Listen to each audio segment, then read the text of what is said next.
Hey everyone, Archer Hobson, CEO of Growth Hound that helps you build your growth engine. On today's episode, we have Amit Patel, who is CEO of Oros, a question and answer application that hopes to be a little bit more of a local and friendly option. Don't forget to follow us on social media, and if you'd like to be featured on a future episode, email at the destination below. Hope you enjoyed the episode. Thanks. Okay, so we are joined All right. today with Amit Patel, founder and CEO of Oros, and he's going to give us a little background about who he is and how he got into technology. Yeah, Archer, thanks for having me today. I appreciate that. Yeah, like Archer mentioned, my name is Amit Patel, and I'm the founder and CEO of Oros. Kind of my background, I've been in computers for a very, very long time. I did my bachelor's and master's in computer science from the University of Florida. And then as soon as I graduated, I joined an Accenture, which is a very large IT consulting firm. And I've been in the IT consulting space my entire Okay, career. So I've worked with how'd you get into Accenture? Were you sort of recruited out of school, or was it something that you knew you were going to go into consulting? Yeah, honestly, I didn't know I was going to get into consulting. Not honestly out of school, I didn't really know what my career path was going to look like. I just knew technology was going to be involved somehow. Accenture came to our school, recruited me, went to a couple of interviews, and it kind of just fell that way, and it kind of worked out really well for Awesome. me. How did you? So when did the entrepreneurial bug bite? At one point, was there like a bad meeting? Did you have a bad boss, or was there something that you just had a nagging feeling that you knew you wanted to be in business for yourself? Yeah, the good thing about consulting is that no matter how bad things are, the project will ultimately end one day, Yeah. right? So there's always a white light at the end of the tunnel, right? But for me, entrepreneurial aspect, it was always been in my blood. So my family's been in a small business since I was Okay. born, and so that spirit's always there with me. I decided to pursue kind of the corporate route just to see if that was something I enjoyed, if I liked it, and I did. I thoroughly enjoyed it, and but that entrepreneurial bug was always with me. Yeah, absolutely. I would say that I started out in a professional career, but I've always had the entrepreneurial bug almost directly out of school. I jumped into startups, but for better or for worse. It was Yeah, more of there's pros and cons to both Yeah, paths. absolutely. Okay, cool. So tell us a little bit about Aura. So I got the basic gist of it. I took a look around the application, and so as you sort of explained to me, it's sort of a crowdsourced, real and authentic answers from other real users. Well, how would you sort of describe that yourself? Yeah. So think of, I mean, at a very high level, think of Oros as a WhatsApp meets Quora or WhatsApp meets Okay, Reddit, right? The whole purpose is to ask any audience that you're looking for a very specific question, and then to just have a real back and forth conversation with that group. And so it allows you to crowdsource multiple answers from multiple people, and it's truly authentic because there's actual live humans at the other end of that spectrum, right? It's not a bot, it's not some algorithm that's dictating answers to you, but you're actually getting personalized responses from are people. you? And this is peer to peer, correct? This isn't like you have a staff of individuals that are answering all these questions. No, this is pure human to human, right? So every response that comes through Oros is from another live Okay. user. Have you like what have been some of the troubles and what have you had in trying to sort of like launch the application? Yeah, because this is a crowdsourcing platform, we ran into like that chicken and egg conundrum, Sure. right? So Oros is only going to be as powerful as more and more people are on the platform, right? And so when we launched, we obviously didn't have very many users on the platform. It was friends and family, and a couple of beta testers and things like that. So it was a little difficult initially. But what we did was we were very specific with our launch strategy. So when we launched Oros, we launched it specifically in Austin, Cool. Texas, and we picked Austin because I'm from Dallas, so it's a short drive away, but Austin is a startup Sure. hub. It's a large tech hub. It's a large university presence. It's a travel Sure. destination. It's a foodie town. It's a music It's got it outlet. There's all. so much going on. Yeah, exactly. Austin does seriously have everything that you're looking Austin for. Tourism Board Um, sponsored. yeah, exactly right. There's so much going on there, even from an activities perspective, Yeah. right? So we decided to launch there, and what we didn't want to do is open it up to the entire Right. U.S., right? Because somebody lives in the middle of Vermont and they're asking a question and nobody's in Right. Vermont to answer, that kind of defeats the Yeah, purpose, right? you have an issue with Yeah, a similar company that a company that had a similar problem that I worked for a few years back, where you have 1,000 different, or multiple thousand uh, different locations that you need to jumpstart. Dallas is its own thing, Austin's its own thing, El Paso's its own thing, Arlington's its own thing, and so you right. have this issue where you have to go and sort of jumpstart every single city, and even neighborhoods within cities. Yeah. Yeah, especially these large, metropolitan areas, right? I mean, even within Dallas, for example, I live in Las Colinas, Irving area, which they themselves are, big metropolitan suburbs with huge businesses and tons of people. So, I mean, there's Dallas itself has 50 plus neighborhoods, right? And so it gets a little overwhelming at Sure. times. But the good thing is when we did launch in Austin, even though on Oros right now you can target dozens and dozens of different hobbies and interests and things like that. We specifically targeted the food and travel verticals as well, specifically. So we worked Passionate with verticals. a bunch of bloggers. What's Passionate that? verticals. Yeah, exactly right. So people that are just passionate about that topic, we started initially there, and then inevitably people just started talking about other topics, and so we kept adding and adding and adding, and it kind of morphed from there. So it's kind of worked out well for Cool. us. I noticed when I went and checked out the app, that there was like, you know, I don't know how many selections there were, but I was curious to see if you'd, filtered down and pick the most popular ones, because I think that when I could pick like some hobbies, and I could pick like my background, there was something like, there was a scrollable page of like 40 or 50 options. So I was curious about which ones you'd seen the most success with, and if you'd sort of filtered down and narrowed down to be more specific for people that cares about the bigger topics.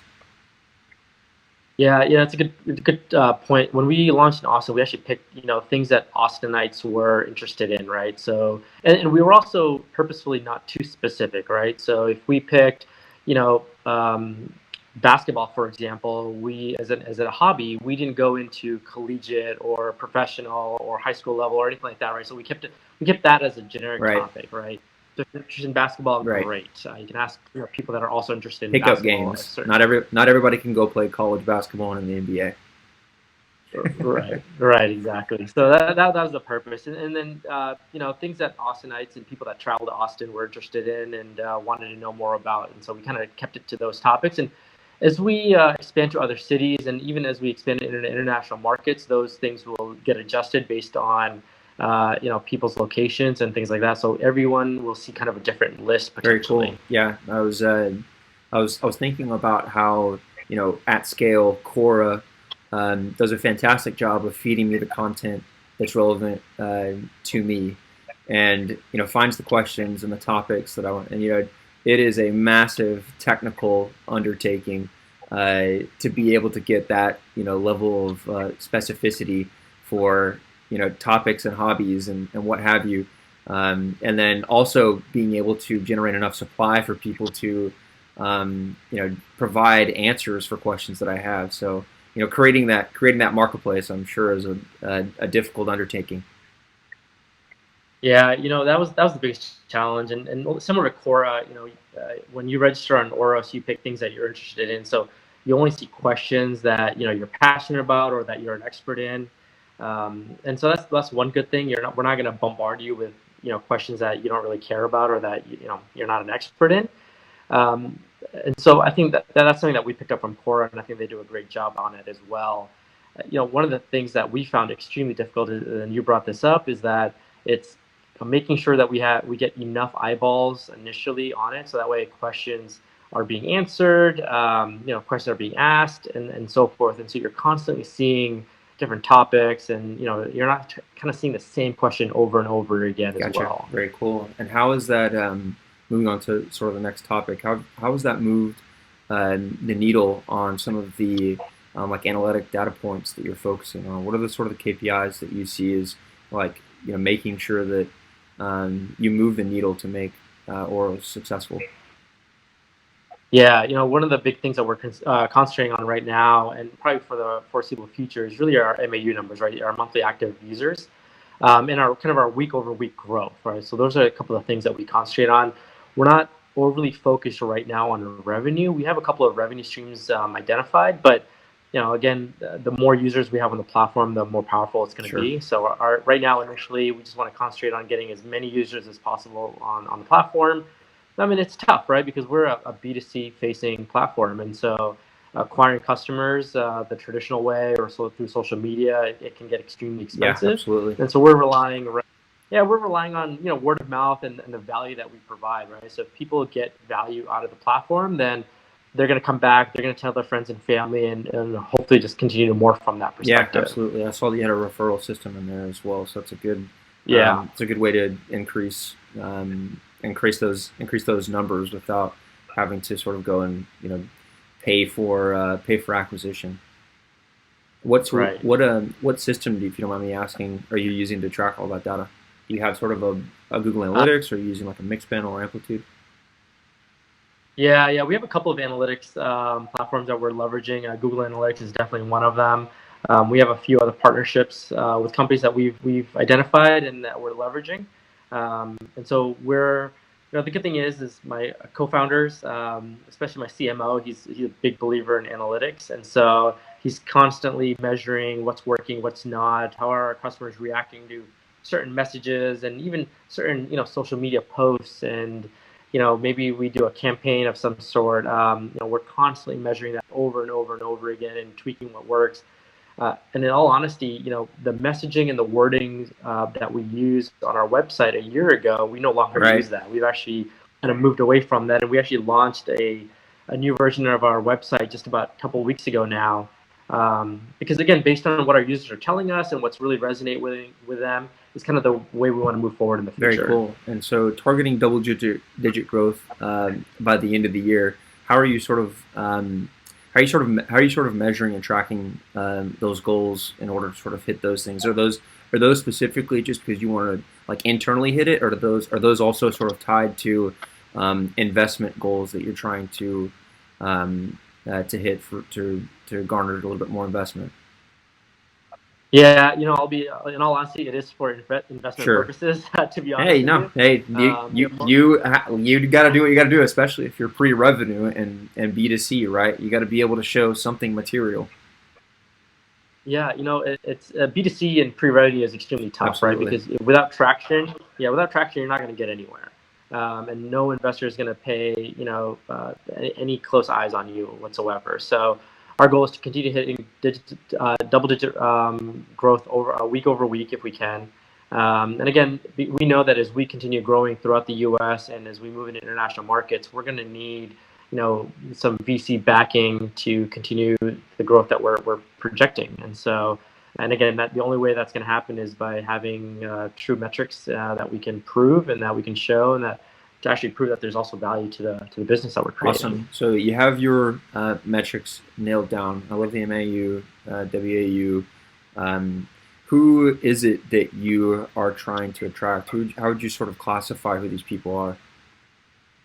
Yeah, from a persona perspective, our users are really tech savvy millennials and Gen Zs that leverage messaging on a daily basis, right? And those groups, they're two of the largest groups right now. They're the largest combined in the workforce. They have the most purchasing power. They're the ones having the most families and kids and settling down and buying houses and things like Millennials that. are rich now. Um, they're getting it right because they truly outnumber all of us, right? Obviously, there's so many stats out there that show that the baby boomers age in the next 5 years, they're all retiring Right. essentially, right? So that leaves Gen X with about like 30% of the market, and then millennials and Gen Zs are the next two largest as well. So they dominate. They're the ones that have been born, leveraging iPhones and touch and things like that. And so we wanted to leverage a way to reach out to that audience. They're flocking away from Facebook and even Instagram, and they truly care about Sure. authenticity.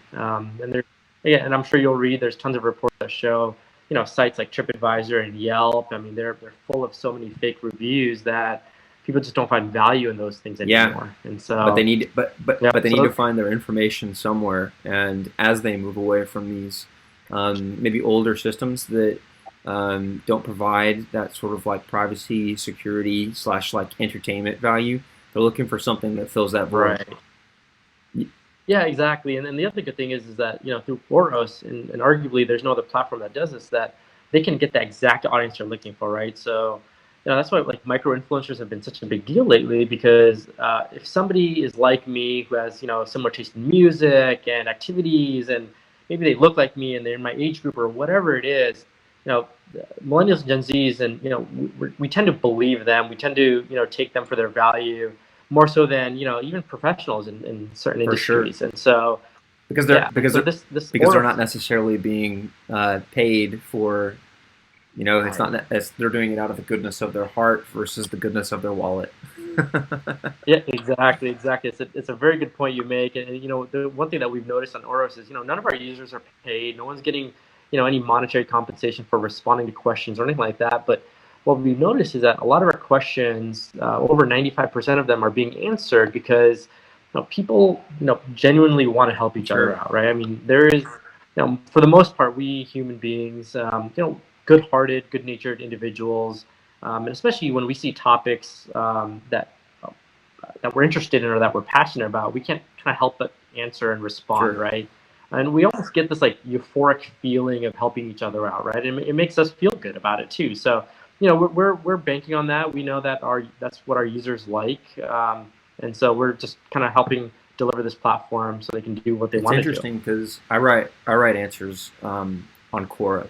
I wouldn't necessarily say that I do it completely out of the goodness of my heart, but because I'm doing it, to in some sense like promote Growth Hound. But a lot of the stuff on Quora that I answer, I have a lot of fun doing it. It's like very entertaining being able to sort of go and collect my thoughts on something that somebody has a question about and being able to help. So in some part, there is this aspect of wanting to be able to help individuals on like specific things that I now know after the course of a career in marketing, and so I definitely like understand the value proposition of wanting to be able to help people. But to that point, did you notice that Quora as well pays people for asking questions?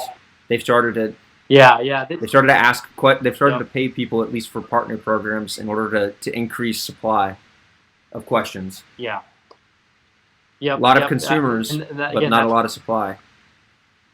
Yeah, exactly. And to be honest with you, that's what also millennials and Gen Zs, I mean, they're kind of tweaking on that gray line between what's truly Sure, authentic and what's being paid for and things like that, right? So, and I think there's always going to be room and value for Quora, right? Because Quora is a question followed by, one, two, three, however many paragraph responses. The good thing is Oros, where, it's a live back and forth conversation. And the value that we provide is that, if I have a follow-up question, I can't necessarily ask no, that you can't. on No, Quora, there's right? a Quora. Yeah, Quora is more open-ended, but closed answers, right?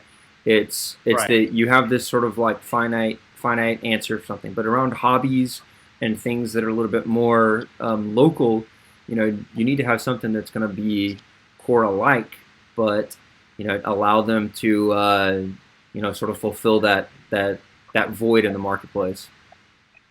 Yeah, exactly. Like as a dumb example, if you're going to go to Chicago and you want to know where's the best pizza place, I mean, you could definitely spend 30 minutes on Yelp and Google it and try to figure out what's right and what's wrong and what's real, and go through all that hassle. Or through Oros, you ask that question and then you send it to people who live in Chicago who are foodies. If I'm I have a toddler, so if I want to ask other parents, I can do that, and find that exact audience, right? And then the good thing is Archer, let's say you were selected because you fit that profile, Hey, and you said, "Hey, me, go check out, go check out I'm Pequot. It's special. my favorite place." It's fantastic, by the way. If you've never been to Pequot, it's amazing. But if you do want to go there, then at least I can follow up and say, "Hey, Archer, appreciate the response. What was your favorite pizza there?" Or how are the drink specials like, or the service, or whatever. Right? You can't necessarily do that on even on Yelp, right? You can't necessarily ask those follow up questions to people that have left Yeah, reviews. no, it's one more step towards a level of authenticity that some people really really want, right? Um, So Yeah, you exactly. know like what you're doing in terms of analytics. You know who you're targeting. How are those people? How are they moving through your funnel? How are they moving through like a buyer journey? You know, where are you getting Yeah, them? it's Where are funny. you getting them from? How are you sort of keeping them on? And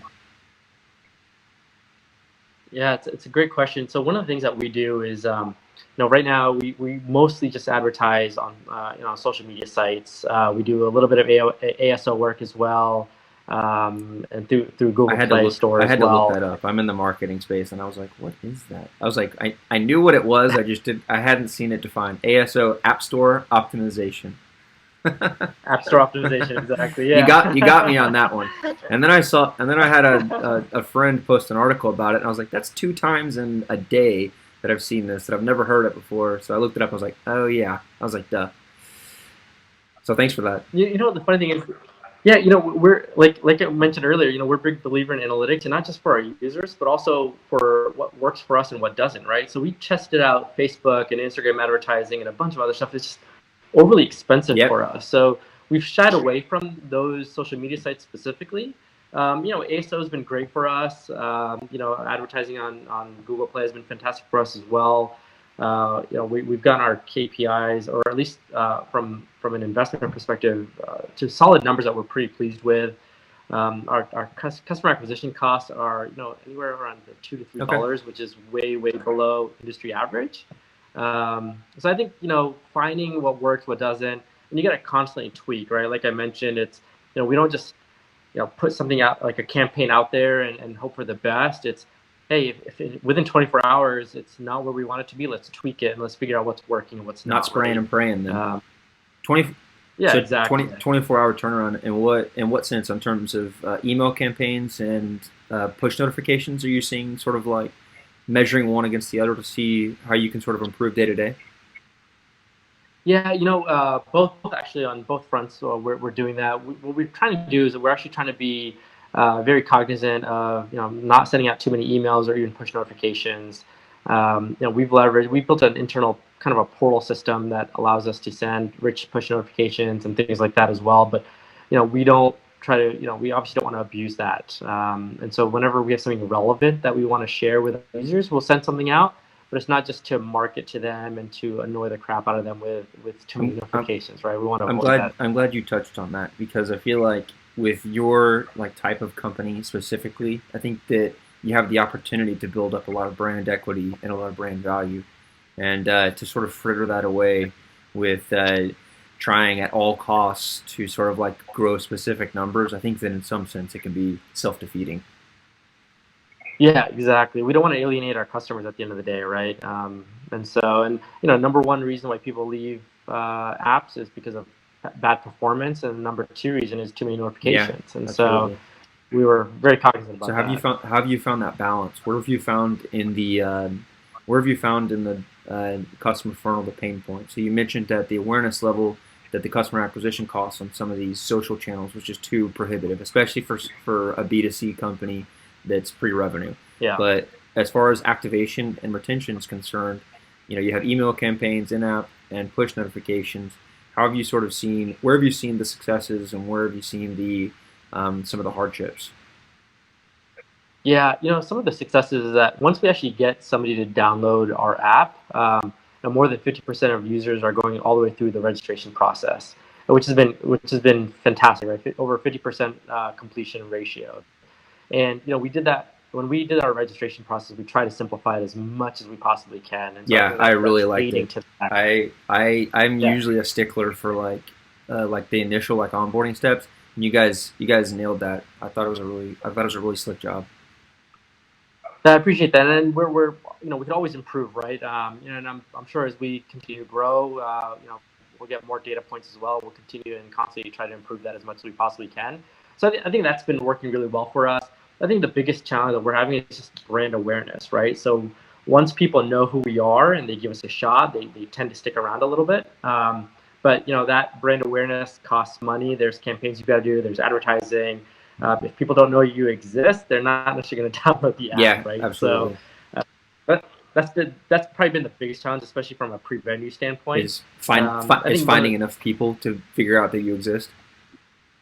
Yeah, exactly right. Especially early on, right? Because there's only so much real estate that people have on their phones, and so much memory that they have, and And they've mental got bandwidth to be able to sort of say I want to use this over anything else that's going to like kill some time.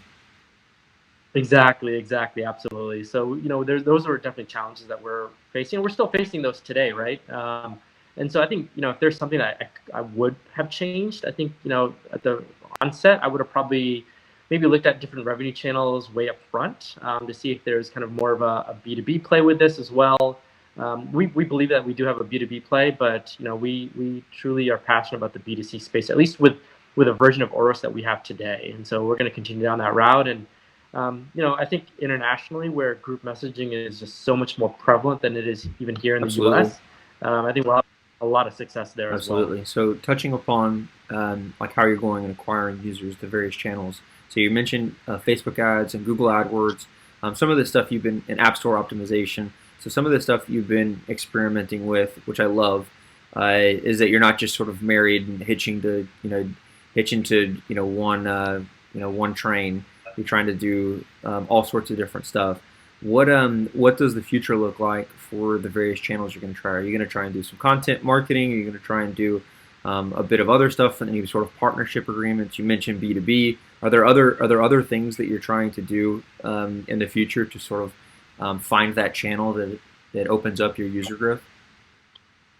Yeah, I'm glad you mentioned kind of the partnership channel. So we're looking at creating several affiliate partnerships. So, for example, we actually want to partner with every major hotel chain out there across the country and become kind of like their digital concierge That's a good service, idea. right? Um, yeah, so no longer do you have to wait to your hotel and go down to that front desk where there's maybe one or two people there and ask them best restaurants and whatever else and things like that. You can actually ask the locals there through Oros and before you even get to that destination, That's a good right? So idea. uh, yeah, so we're actually looking to partner with every major hotel chain out there. We're actually Tourism looking boards at would be cool too. yeah, exactly. Tourism board, airports, right? So we're actually engaging in conversations with the DFW airport in Love Field as well, especially as people are flying in and out. Best place to eat and travel and activities and things like that. I think that would be very beneficial. And then also with the different cities, right? One of the, for example, the city of Dallas here had a conversation with them. They said that one of their biggest pain points is a lot of their residents keep asking the same type of questions over and over and over again, even though they might have an FAQ section on their website, and that bogs down a lot of their resources. And so if they can actually come through this through Oros and they can ask these types of questions to their other fellow, Dallas residents, and that alleviates a lot of the resources that the city would have to deploy, and they could actually use those funds in other places that's really necessary. And so we're looking at doing partnerships with cities, and even the school districts as well. There's a ton of opportunity. So we're looking at a lot of these different kind of affiliate I feel like you partnerships. would have a very strong opportunity for like some really like intense content marketing as well, just because of all the different topics and categories that you cover. I feel like you could push people into the application by just generally talking about whatever the hell is happening in any city near you, just to get sort of people into the application and then start conversations around those specific topics. Yeah, That's a it's a very but it good sounds like point. a huge undertaking as well. It is, and that would require a ton of staff on our end as well. Which I think once the funding kicks in, that's definitely something that we want to look into.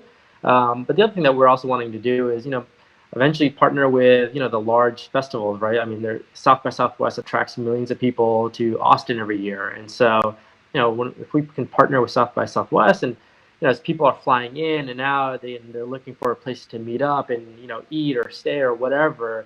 I mean, Oros would be a great platform for them. For all the different activities and whatever else. And so I think there's a ton of different opportunities. It's a matter of Whittle, traversing it whittling it properly down and accordingly. figuring out and Yeah, prioritizing which one works. exactly, Awesome. Well, I'm glad exactly. you're experimenting with it though. What does your technology stack look like in terms of trying to monitor all this? What are the sort of tools you're using in terms of like email campaigns? How is that sort of working with your marketing funnel? Yeah, we're using like for example, we use Mailchimp. I mean, I think that gets the job done from that perspective. And is that Um, like we love daily or weekly newsletters or monthly newsletters? Is that also like autoresponders for when people respond to your Yeah, questions? yeah, exactly. There'll be auto response, but we use Push notifications for that. our auto emails just yeah, we use auto emails just for kind of transactional emails, right? So if we do something major, it's there. If you complete a registration, you'll get an email, things like that. But that's really all we use it for. From kind of a marketing email perspective, again, we try not to send a whole lot of marketing emails unnecessarily to our users, right?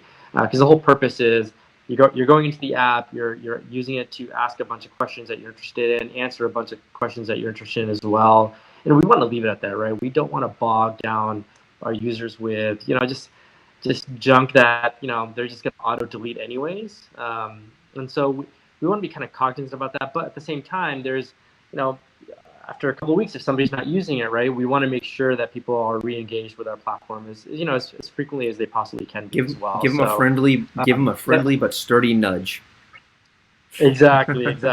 Well, that's cool. Yeah, it's not like just sort of listening to the idea and having you sort of talk more at length about it. It sounds like there's a really cool opportunity to, like really, I mean, build out a sophisticated system. You might not be there yet, but as you start to experiment more with channels and you become more confident that those channels are going to sort of scale for you, I think there's definitely a cool opportunity to be able to sort of build out something a little bit more complicated that still accomplishes your mission of being sort of a nice company. Yeah, we're still kind of like that mom and pop shop, right? So we haven't really done any auto you know um, email campaigns and things like that yet. Those are still manual on our end, and so I think you're right. As we grow and we get more users and we have a little bit more staff to kind of help out on those fronts, we'll definitely be leveraging that and kind of take full advantage of kind of automating some of those things, so that way it kind of alleviates our staff to do at least concentrate on things that were a little bit more important in terms of what's next for us on the horizon. Awesome. Well, thanks for clarifying that and talking a little bit at length and educating us on Oros. Do you have any sort of final thoughts on anything you wanted to sort of sign off with? Anything that I missed? Uh, no, I think you've covered a good portion of it, and I appreciate that. And I think our next challenge is international markets, right? So we're actually looking at a couple of countries that we want to expand to, and so that's going to be the next big Which challenge for us. countries? And even from a marketing so we're actually looking at so specifically India, Argentina, Mexico, Brazil, countries Latin America, South America, um, a few countries actually in Africa as well that we're looking at. We wanted to target Europe as well, but I think we're going to hold off on Europe for just the time being until we test out some of these other countries. But group messaging is way more prevalent there. What's They use it every day what's compared. such an interesting concept because if you remember WhatsApp, from a years back, they were sort of under the radar because they were targeting some of these countries, and then, uh, you know, I don't know if they had free acquisition costs or if they're doing any sort of marketing stuff. I don't think they had any marketing team. They had a team of like 18, famously, uh, and I think you have an opportunity there, with the just the style of your application to be able to go into those markets, internationalize your application more simply, and then allow the sort of market to take over, and then maybe push more resources into that. Both from an acquisition standpoint because it might be more cost effective, but it's definitely something I'm glad you're thinking about outside of the U.S. boundaries, just because I think a lot of entrepreneurs could learn from that perspective to maybe go early into that because that's where your growth might be before you get it in the United States. Yeah, you hit the nail on the head, Archer. I mean, frankly speaking, Oros could be 1,000 times more successful in international markets than it may ever be here in the U.S. And if we're just concentrated here, then we might miss that boat and that opportunity. And so we definitely don't want to do that. And the good thing about our platform is, there's we don't need to do a whole lot to it to internationalize No. it, right? The platform is going to be relatively stable and the same, but we might change a couple of interests and hobbies depending on each country, but that's really it. And the good thing is again, like you mentioned also, is our users are the ones that are creating a lot of the content. And so we don't necessarily need a huge, large, robust team, right? We can be extremely lean with a handful of developers, a handful of marketers, and kind of call it a day from that perspective. Awesome. Well, thanks for clarifying on that, and thanks for joining me today, Amit. Appreciate it, Archer. Thanks for having me today. Thank you, Yep. buddy.